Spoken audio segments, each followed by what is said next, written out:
Bon, bonjour à tous et ou rebonjour. Merci d'être présents, si nombreux.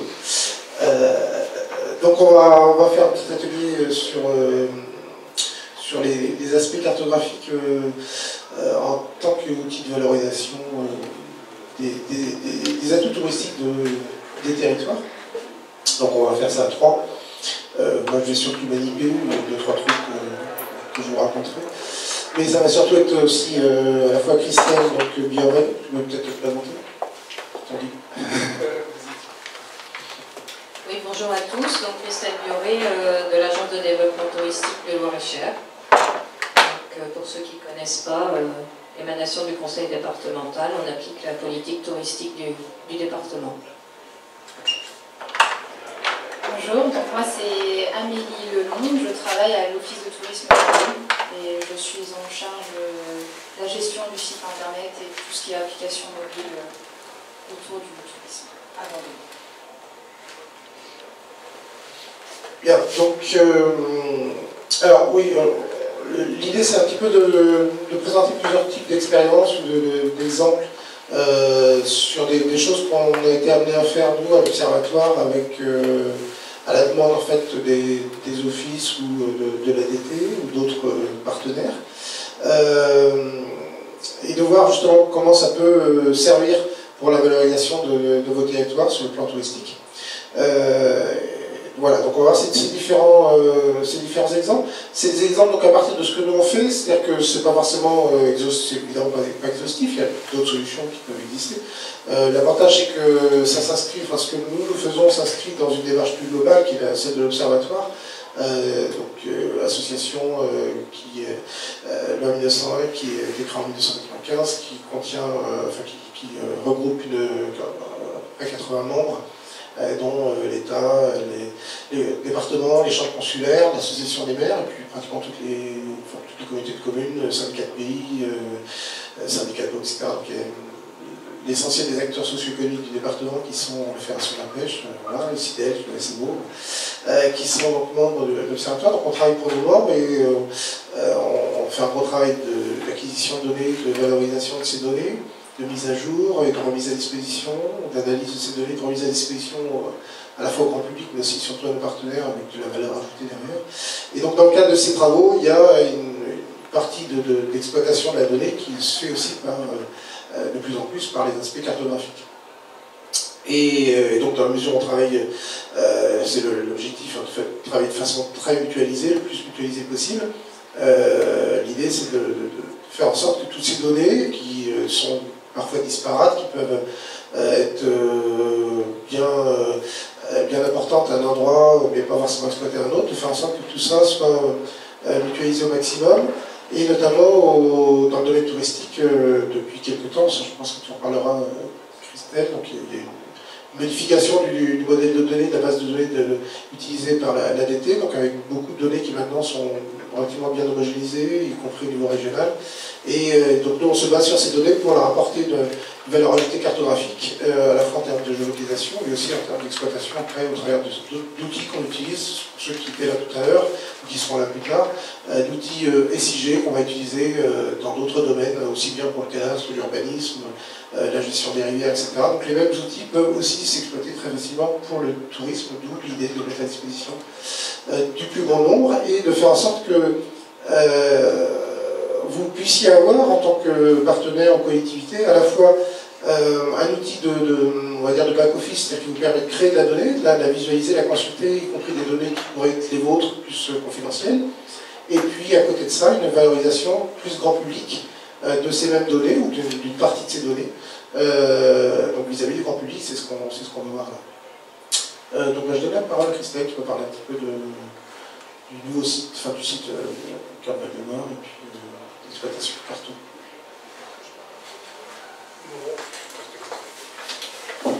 Donc Christophe l'a très bien dit, on a eu besoin de l'Observatoire pour valoriser en fait sur notre site internet tout ce qui est offre de randonnée.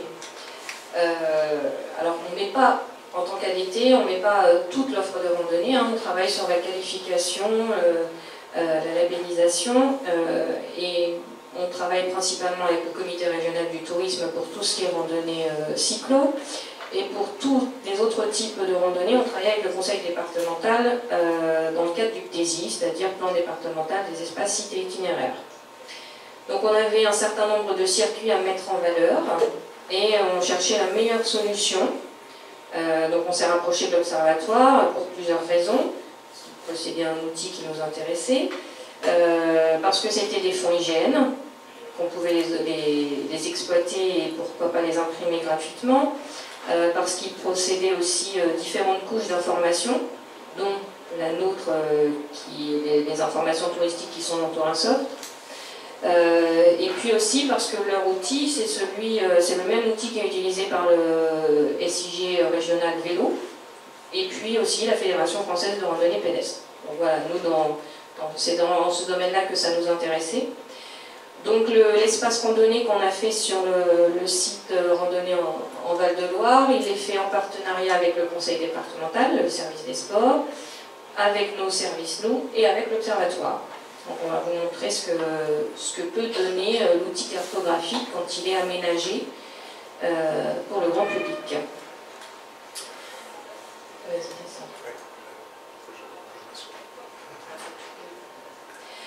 Donc voilà, en fait, on a un espace où on propose.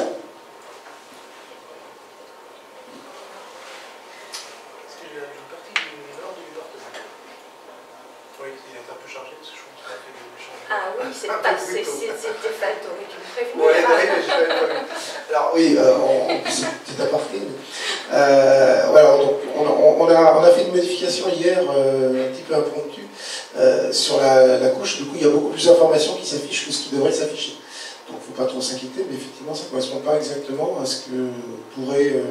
enfin, à l'affichage tel qu'on l'a prévu au départ. Alors, on va le voir un petit peu mieux d'ailleurs. Hop, à la limite. Voilà. Mais juste la cause sur un. Je m'enlève, non? Si, tu veux. Oui, c'est ça, pardon. Non. Puis le circuit, quoi. T'as pas les objets. Ah, tu les veux? Tu les veux pas? Ah oui, mais tu les montres. Oh, ils vont pas. Voilà. Voilà, donc ça c'est l'affichage par défaut qu'il y aura quand on aura remodifié l'affichage. Donc vous voyez, enfin juste pour faire un petit aparté, l'idée c'est qu'on puisse non seulement avoir une interface qui est brute, enfin qu'on peut exploiter telle qu'elle en interrogeant les informations, ça on va le voir après, sur lequel on n'a pas forcément besoin d'intervenir, mais il y a plusieurs niveaux finalement d'utilisation en fonction de son aisance aussi soi-même, informatique.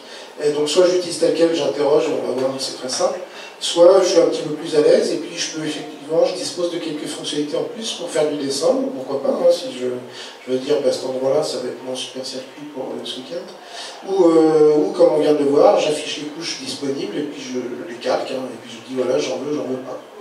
Donc là du coup on a vu très, très simplement qu'on pouvait aussi choisir ou pas d'afficher certains calques.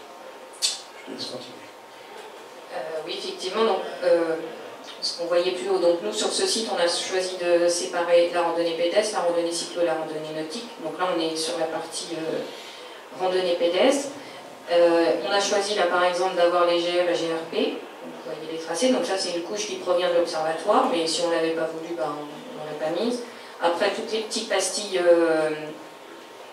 les petites sigles violets, ce sont toutes les offres touristiques qui sont issues de notre base de données Tourinsoft, qui est une base de données régionale, donc qui est aussi intégrée par l'observatoire. Et puis après, on a les circuits, nous en voyez un, par exemple celui-ci. Et ça, ce sont des données qui sont transmises à l'observatoire par le département. En fait, ce qu'on apprécie dans ce produit, c'est que c'est de la mutualisation. Les données proviennent de différents endroits et l'observatoire fait un mix. Et en fait, on fait des cartes à la carte, c'est le moment de le dire. Exactement. Donc après, on va plus loin. Là, on est sur le circuit de quoi? Le chemin des châteaux. Le chemin des châteaux. À Montoire. Étant j'ai Montoire, c'est normal, j'ai choisi. Bah oui, non, mais c'était bon ça. Ouais, ouais, tu vas jaillir. On va pas le retirer. À trop. Et on est tous du monde au mois. Mais on est bien dessus aussi. Ouais. Pardon, c'est là. Les circuits, là, quand il s'agit de petits circuits, est-ce que ça rentre dans la catégorie des circuits de petites randonnées? Oui, c'est tout à fait ça. C'est tout à fait ça, oui. Oui, c'est les PR. Merci. En fait, c'est une sélection de PR qui sont inscrites au DESI, au plan départemental des espaces cités itinéraires. C'est-à-dire que là, vous n'allez pas retrouver tous les PR qui existent sur le département. En fait, on a des critères. Il faut qu'ils soient vus par le CDRP, il faut qu'il y ait un hébergement sur place ou alors un site touristique sur place.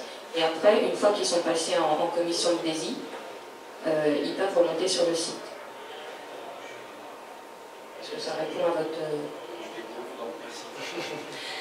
Donc, alors là, on peut cliquer ensuite sur le... Alors déjà, sur les offres, sur les petites... comment dire, sur les objets touristiques, on peut interroger, on peut avoir, alors là je sais pas, j'ai du mal à lire, hein, excusez-moi. Le vieux gîte de Trône. Donc là on est sur un gîte et on peut directement... Ah, mauvais exemple. Exemple. Il y a quelques fois des mauvais exemples. Oui. Non mais normalement ça marche. Hein. On va essayer un autre, mais espérer ne pas avoir un mauvais exemple. Donc ça pose. Gîte, château de Chambly. Ah, là, j'ai pas de fiche. Ah oui, c'est juste un lien, il a pas de... On peut interroger les objets touristiques et voir en fait sur le circuit les hébergements qu'il y a et les sites touristiques qu'il y a. Bien entendu, là c'est la base de données régionale, c'est sur un site départemental, donc nous on ne fait remonter ici que les offres d'hébergement classées. Après, ce que vous avez vu quand c'est apparu tout à l'heure où il y avait plein de petits pictos, là, c'est parce que Christophe, hier soir, certainement, avait mis une couche supplémentaire qui pourrait très bien être utilisée par un office de tourisme s'ils en ont besoin. Nous, en tant que département, on ne prend que les offres départementales. Tout à fait. Alors c'est juste, effectivement, ça fait bien le lien entre ce que vous allez voir, les deux interventions, les deux témoignages. C'est aussi ça l'intérêt de cette démarche, c'est qu'on ne va pas simplement se focaliser sur un type de données, parce qu'on sait que cette donnée-là, il n'y a pas de raison il y a des raisons pour lesquelles il y en a une qui est plus valorisée que l'autre à certains niveaux, mais d'une manière générale, on a besoin, enfin toute cette information-là a son intérêt. Donc l'idée c'est d'avoir une même base dans laquelle on va tout gérer et en fonction du niveau d'intérêt, du niveau local, départemental, on va ou pas afficher ou sélectionner ou mettre à disposition tel ou tel type d'information. Alors on va revenir sur le... C'est pour ça que je disais, avec l'outil on peut faire des cartes à la carte. Parce qu'en fait on met ce qu'on veut dedans. Donc après on clique sur le circuit. Donc soit on a l'accès à une page de détail, ou soit on a directement l'accès au PDF. On clique sur le premier. Alors j'ai cliqué sur le deuxième. Donc ça c'est le PDF qui est fait par vos soins. Donc en fait ce PDF se génère en semi-automatique issu de notre base de données Tourinsoft. À noter que toutes ces informations, alors pas pour le moment pour tout ce qui est PDS, mais pour tout ce qui est cyclo, ces mêmes données que vous voyez là en texte, parce qu'on a la même chose pour le cyclo, alimentent le site Marando à vélo et la Loire à vélo, les supports régionaux. En fait, notre objectif, c'était de pouvoir faire un outil et d'utiliser des outils qui peuvent servir aux autres. Voilà, c'était de mutualiser, de ne pas avoir à réécrire plusieurs fois les textes, de ne pas avoir à refaire plusieurs fois les cartos. Donc pour tout ce qui est carto, cyclo, l'Observatoire récupère les tracés de la région. Nous, les textes qui sont saisis dans notre base de données servent aussi à la région. Voilà, en fait, on a des données à différents endroits et on les utilise pour en faire un outil selon nos souhaits en fonction de ce qu'on a envie. Et les fiches PDF, elles sont écrites par qui? Alors, la carte là, est faite par le département. Oui. Le conseil départemental, et puis les textes sont faits effectivement par la DT. Les textes là, voilà, qui sont dessus, alors en partenariat avec le département et la DT. D'accord. Et tout est dans une base de données et qui peut servir. Par exemple, si vous allez sur le site Sologne, Sologne Tourisme, ce site est géré par un office de tourisme, enfin par 2 offices de tourisme, pardon, qui utilisent la même base de données que nous. Si vous allez sur le site Sologne, vous retrouvez les mêmes cartos, les mêmes données et le même lien, la même iframe de la carto qu'on va voir tout à l'heure, enfin on va montrer. En fait, ça peut être utilisé dans différents formats. Et la donnée, elle est au même endroit. C'est ça qui est important. C'est vraiment ce qu'on cherche au maximum, d'avoir une seule donnée à mettre à jour. Alors là, j'ai cliqué effectivement sur la fiche circuit qui était disponible toute prête, ou alors on peut aller sur la page du circuit où là, on va aller sur une page qui reprend les infos qu'on a vues, mais avec un petit peu plus de choses, et puis une partie aussi, une partie un peu interactive. C'est une page, en fait, c'est la même chose que vous avez vu sur le PDF, qui est reprise sur le site internet. Vous avez les mêmes informations, les mêmes textes. Et là, du coup, c'est une page dédiée à chaque circuit pour qu'on puisse avoir un lien URL à pouvoir fournir à la commune si elle le souhaite, à l'office de tourisme si elle le souhaite. Et donc la carte qui est dedans, en fait, elle aussi est dynamique. En fait, c'est la même donnée qu'on a vue tout à l'heure, mais qu'on a un petit peu personnalisée, c'est-à-dire qu'éventuellement on y rajoute des informations en plus. Là, il doit y avoir on les a pas cliqué, c'est ça. Volontairement, on ne clique pas quand on clique sur les objets touristiques que quand on est sur la carte globale. Après, une fois qu'on est sur la carte de détail, on considère qu'on sait où on va se loger. Par contre, sur cette carte détail, alors là, c'est pas le cas sur trop, vas-y réduire un petit peu, mais on a les points de départ, on a tout ce qui est les points d'alerte avec, si vous voyez, un petit triangle. On a aussi toutes les recommandations données par le département, si par exemple on traverse une zone Natura 2000, si on traverse, voilà, c'est là où on va venir mettre les informations pour alerter. Et aussi, on a fait un système, puisque du coup ces circuits sont inscrits au PDESI, plan départemental des espaces itinéraires, et si les conditions ne sont pas respectées, parce qu'il y a des audits, le circuit peut être retiré.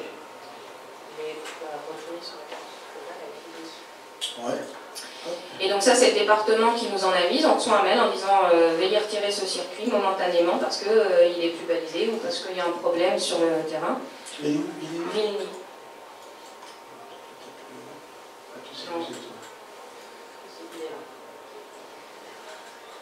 Voilà. Donc Vilny, on a eu un... Vas-y, tu peux cliquer dessus. Donc on le voit, on sait qu'il existe. Vas-y, clique sur la première ligne. Et normalement, voilà. On dit que ce circuit est impraticable pour des raisons techniques et sa mise en ligne est momentanément suspendue. Donc du coup, comme ça, on est sûr que le circuit, il est... interroger les informations. Donc là, vous voyez, en plus, l'idée, c'est de pouvoir aussi utiliser la carte hygiène. Donc là, on l'a fait apparaître qu'à une certaine échelle, parce qu'au-dessus, ça n'a pas tellement d'intérêt. Mais de pouvoir justement avoir vraiment cette information que les randonneurs connaissent. Y compris lorsqu'ils sont en mobilité. Et puis, donc, sur ces itinéraires qui ne sont pas itinéraires labellisés, c'était aussi l'idée de l'Office, c'était de faire en sorte que on puisse, que l'Office localement puisse définir des circuits relativement simples, faciles à utiliser, sans forcément de balisage. Alors après, bon, ça se discute ou pas, peu importe, là, c'est un choix. Et donc de faire en sorte que ces circuits peuvent être assez rapidement mis en ligne, mis à disposition du public, et qu'ensuite on puisse en plus facilement, sur mobile, savoir où on est par rapport à un circuit. Donc c'est exactement ce qu'on propose avec cette solution. Et donc l'Office, au travers d'un... Alors là, j'ai perdu ma connexion à mon PC, ça c'est pas un souci. Voilà. À travers d'une... Enfin, je vais vous montrer rapidement parce qu'on n'a plus beaucoup de temps.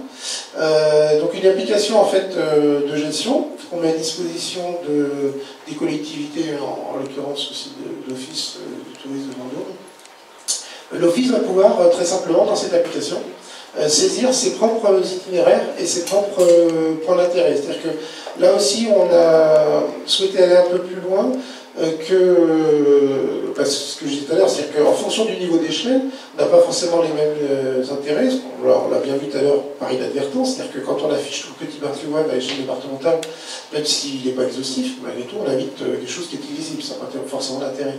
On va plus se focaliser à une certaine échelle sur les grands sites, etc.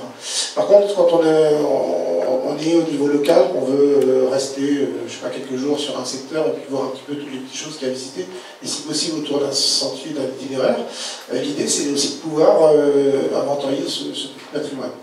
Alors on l'a vu tout à l'heure, voilà, quand on est ici sur la carte donc, qui est en ligne, là vous avez vu quand j'interroge, j'ai quelques informations simples, hein, c'est-à-dire la distance à peu près, avec quoi je le fais, c'est plutôt du vélo, plutôt du à pied, et puis éventuellement le temps qu'il faut pour le faire, si c'est difficile, voilà. Là, on n'a pas mis le temps parce qu'on s'est dit que le kilométrage ça suffisait, après c'est chacun en fonction de son forme ou pas. Mais de faire aussi, donc non seulement d'avoir ces itinéraires, mais d'avoir aussi des points d'intérêt et des points pratiques. C'est-à-dire que, bon là, on l'a pas rendu accessible, ça c'est pas grave. On voit bien. Voilà, là on sait, effectivement, oui, d'ailleurs, tu as raison, il n'y avait pas forcément besoin, c'était une table de pique-nique. Mais en fait, voilà, tous les éléments de petit patrimoine vont pouvoir être saisis directement par l'office, je vais vous montrer, et consultables de cette façon-là. Donc, à la fois petit patrimoine, donc des choses qui peuvent être visitées ou en tout cas vues à proximité du sentier, qui sont des points d'intérêt culturel, paysager, etc. Mais aussi, ce qui est un plus, et ce qu'on ne voit pas forcément ailleurs, c'est tous les éléments un petit peu pratiques, et qui facilitent, entre guillemets, l'accès au site, à cet itinéraire, puis ce qu'il y a autour, c'est-à-dire est-ce que je peux me garer à côté, est-ce qu'il y a une aire de pique-nique, ça c'est pas forcément une information qu'on trouve facilement, mais c'est des petits plus qui tout de suite rajoutent une information intéressante pour le tourisme. Voilà. Et donc sur le côté, au niveau de la gestion par l'office, en fait on leur met à disposition cette interface. Pour ceux qui étaient là tout à l'heure sur le Website Territoire, c'est le même type d'outil, sauf que il est focalisé sur les données touristiques, et sauf qu'on rajoute également une fonctionnalité de saisie, c'est-à-dire que ici, la personne habilitée va pouvoir saisir soit les éléments pratiques dont on vient de parler, c'est-à-dire les WC, etc., table de pique-nique, aire de jeu, notamment pour enfants, s'il n'y en avait pas moins d'un sentier, autant l'indiquer, pour les familles c'est sympa. Et puis les éléments patrimoine. Donc là, très simplement, on va choisir, par exemple, là j'ai je sais pas quoi, je vois pas mon choix, un calvaire, voilà, un calvaire intéressant. Bon, je vais le saisir, je vais l'enlever après. Hop, à cet endroit-là, par exemple. Donc avec le temps d'affichage dont je vous parlais tout à l'heure, on va derrière un calvaire. Voilà, donc là, c'est ce que fait Amélie, en fait, régulièrement, elle saisit des informations, donc avec les informations disponibles, hein, on n'est pas obligé de tout saisir, mais l'idée c'est de référencer ce qui existe, et dès que ça va être saisi, en fait, de cette façon-là, aussi bien à la fois sur le patrimoine, le pratique, que les itinéraires eux-mêmes, parce qu'il suffit simplement de délimiter son itinéraire sur le sentier, aussitôt, en fait, ils vont apparaître dans cette carte. Donc on a un lien, en fait, l'avantage c'est qu'on réduit vachement le temps de mise à disposition de l'information avec ce type d'outils. Alors on n'est pas du tout sur le même problématique que l'ADT, vous avez compris, c'est pas du tout la même chose, mais c'est complémentaire. Et là on a la possibilité pour des offices qui veulent faire ce type de service d'être très réactifs très vite. Voilà. Est-ce que tu veux rajouter quelque chose? Voilà, j'ai tout dit, c'est bien. Alors, juste, ça c'est un petit test qu'on a fait aussi hier pour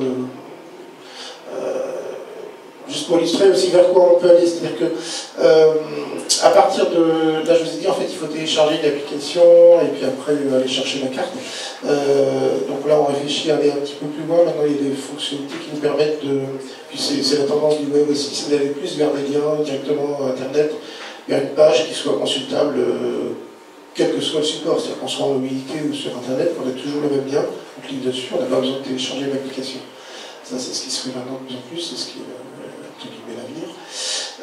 Et donc ça, on en a fait une petite simulation, si je le retrouve, parce que j'ai pu télécharger tellement de trucs tout à l'heure que c'est pas ça, c'est ça. Ah. Donc ça, c'est... Alors c'est pas du tout complet, parce qu'on a fait ça un petit peu à l'arrache, mais... c'est pour vous montrer, voilà, c'est-à-dire que là l'idée c'est qu'avec une simple URL, une simple adresse internet qu'on peut avoir sur notre site, hein, donc on met le lien, on dit voilà, cliquez là, vous êtes sur le terrain, vous êtes en train de vous balader, vous allez sur le site, donc vous êtes sur le site de l'office, vous cliquez juste sur un bouton, sur un lien, et aussitôt l'écran en fait affiche cette carte-là, où là du coup vous pouvez par exemple choisir les types d'itinéraires qui vous intéressent. En fait je suis plutôt en vélo, donc je ne veux pas aller sur l'itinéraire pédestre ou l'inverse. Et puis là, de la même façon, on va éventuellement cliquer ici pour voir où on est par rapport, donc ça c'est l'outil de localisation classique GPS, hein, et on saura tout de suite où on est par rapport à la carte, et par rapport à l'itinéraire surtout, et puis du coup on pourra cliquer dessus, savoir s'il est facile ou pas, voir toutes les infos qu'on a vues tout à l'heure, en patrimoine, etc. Si j'avance un peu, ce que je vais trouver sur une église, machin, enfin...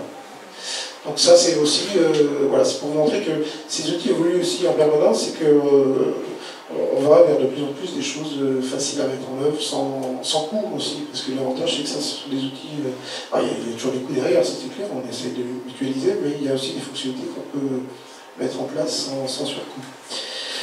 Dans cet exemple-là, et puis on va bientôt terminer, je pense qu'on est déjà à 41 minutes. Avec le même principe, en fait, on a travaillé sur le pays Grande Sologne, sur une exploitation, donc c'est à peu près le même genre de...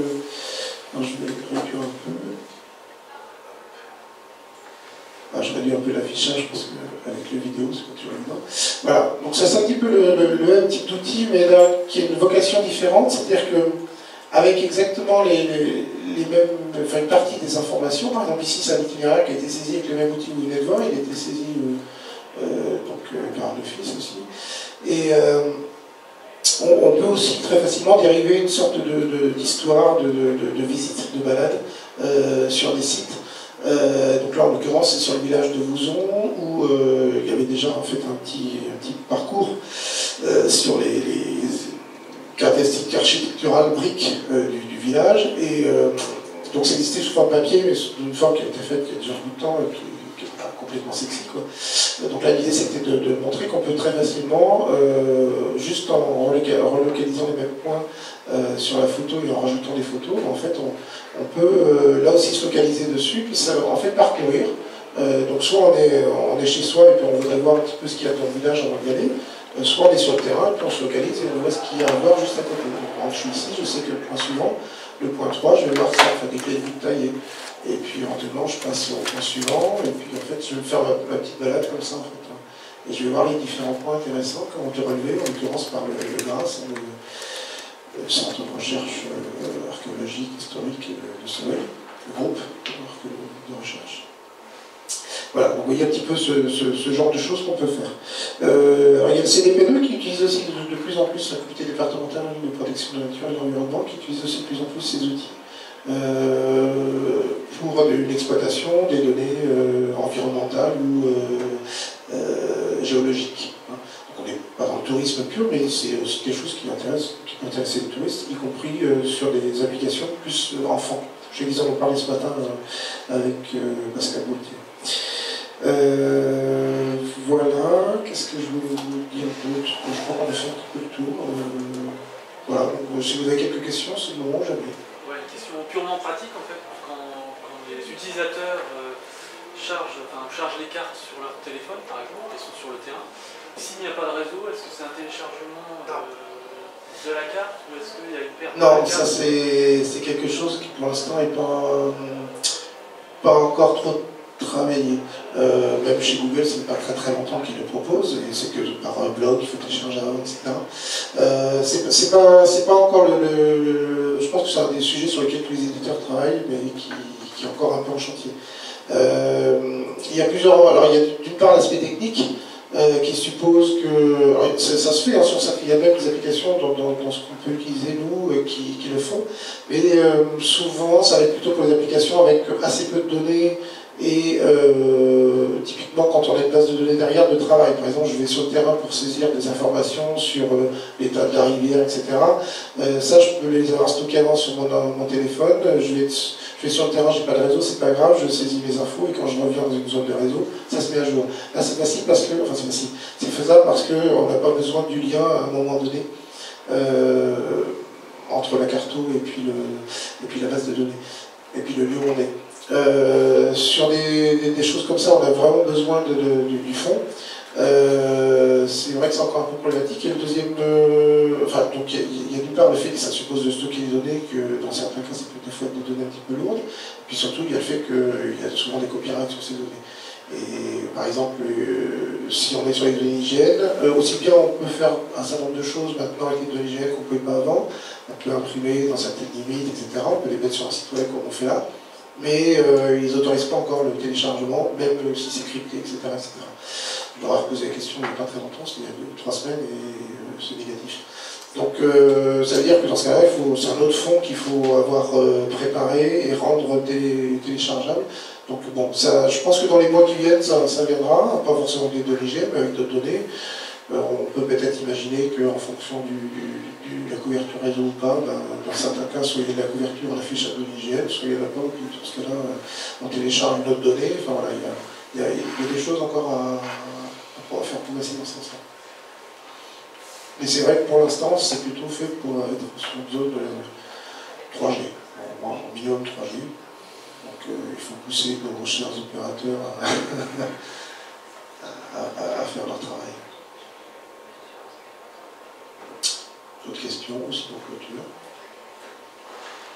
Comment ça se passe, par exemple, une commune qui souhaite vérifier les informations qu'il y a sur ce site? Est-ce qu'il y a, s'il y a des erreurs ou des choses à rajouter?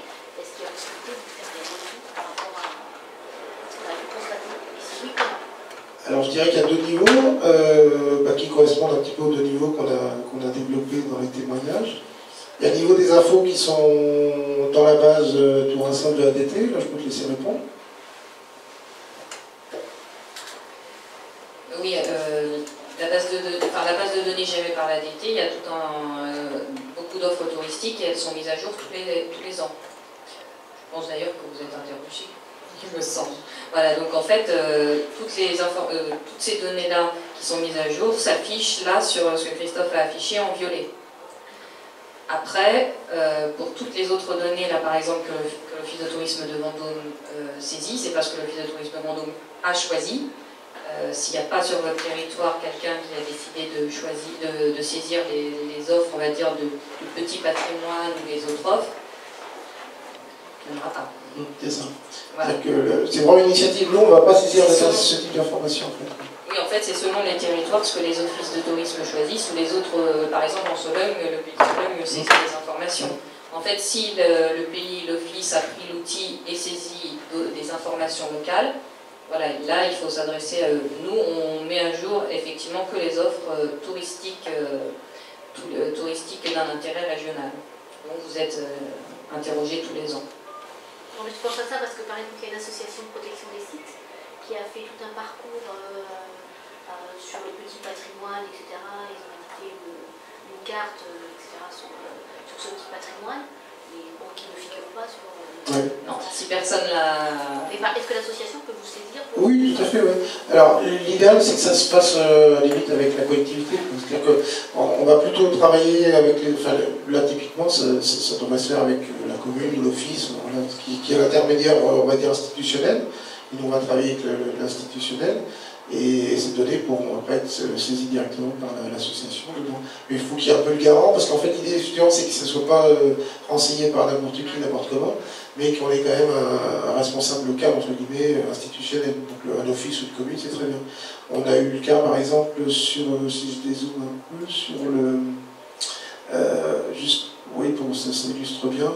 On a eu deux cas, par exemple, différents, mais dans cet esprit-là.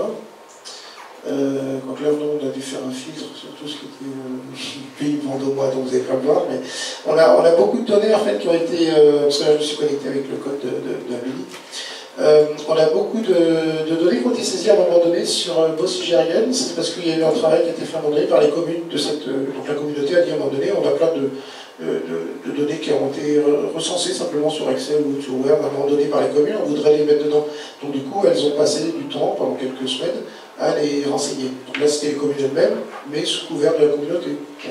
Et puis, il y a un autre cas où c'est le CDPNE dont je parlais tout à l'heure, le Comité départemental de protection de la nature et de l'environnement, qui a, eux, donc ils sont aussi institutionnels, ils travaillaient en fait sur, bon, ils sont en charge de la réserve naturelle que vous connaissez peut-être, hein, sur Marolles à Vernon, et en fait, ils souhaitaient inventorier le patrimoine aussi du même type, mais qui est sur une certaine distance autour de ce site. Donc ils ont en fait répertorié tout ce qui est genre 5 km autour de la... Donc c'est comme ça en fait qu'il y a des choses qui peuvent être renseignées par les institutionnels et que petit à petit, après, on peut avoir quelque chose qu'on ne trouve pas ailleurs, enfin, mais parce qu'il y a un travail partenarial qui se fait. Donc c'est exactement ça en fait. Après, l'association, elle a réalisé un circuit pédestre ou un circuit de découverte? Oui, pédestre et vélo. D'accord. Après, la mairie, chez vous, je pense que vous êtes bien placé, peut saisir le département pour voir s'il peut être audité pour être inscrit au DESI. C'est pas dit qu'il y sera, mais le département peut être saisi, il passera en commission, et là, dans ce cas-là, s'il est au DESI, nous, on sera missionnés pour le faire remonter. Bon, ben, je vous remercie, parce qu'on va passer bientôt à l'atelier suivant, du coup, on va s'arrêter. Merci à tous.